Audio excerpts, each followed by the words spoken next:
Hello, I'm Marina Kolbe with the hour's top stories from CBC Newsworld. A mass funeral will be held early next week in Verchères, Quebec for most of the victims of yesterday's horrific crash. 16 of the 19 people who died in the accident came from the town just outside Montreal. They were senior citizens returning from a religious pilgrimage. Lynn Robson reports on the aftermath of one of the worst road accidents in Canadian history.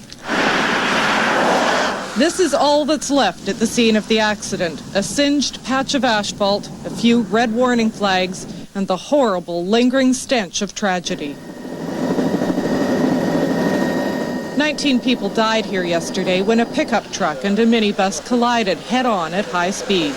Only 2 people survived the explosion and fire that followed, and the vehicles were so completely mangled, police aren't sure they'll ever know exactly what happened. Detective Réal Ouellette says they still hope an eyewitness will turn up with details of the accident. Last night, the remains of the victims were taken to a temporary morgue set up in a nearby car dealership, and the slow process of identification began. It's slow because we're trying to keep all their personal inventory, like jewelry or purses, with the body, says Coroner Bernard Quinard. The bodies of the dead are so charred, police are having trouble separating one corpse from another, never mind identifying who's who. Today, the remains of the seniors were flown back to Montreal, where police can continue their grisly job of identification and families can complete their plans to commemorate and bury their dead. In Verchères, there is a spirit of solidarity. Friends and family of the dead are getting a lot of help dealing with the shock of the terrible news. People who died were very, very religious. Half of them used to come to Mass each day. Well, you see, be a big hole in the church.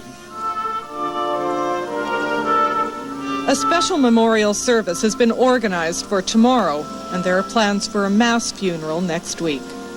Lynn Robson, CBC News, Montreal. In the Central American Midwest, the swollen Mississippi and Missouri rivers continue to rise, and so do the damages. Today, President Bill Clinton said he may commit federal troops to help. Terry Molesky reports. President Clinton made his third visit to the flood area to see where the Missouri and Mississippi rivers are now joining 30 kilometers north of where they usually flow together near St. Louis. Clinton promised more federal aid, even troops if need be. I'm concerned that in some of the states involved, they have used all their available guards people, and they may be exhausted. Some of them have been working virtually around the clock.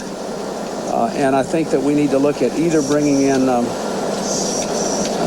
guard folks from other states or maybe activating some federal troops. At a flood summit with Midwestern governors, the sheer size of the flooded area became apparent. Between Minnesota and Iowa, South Dakota and Nebraska is a very shallow and temporary Great Lake.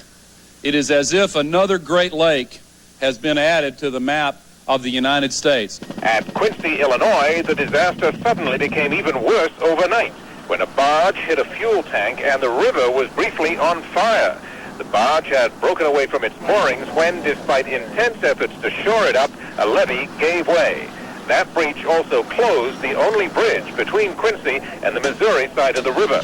A vital economic link for people on both sides was gone. Terry Molesky, CBC News, in St. Charles County, Missouri.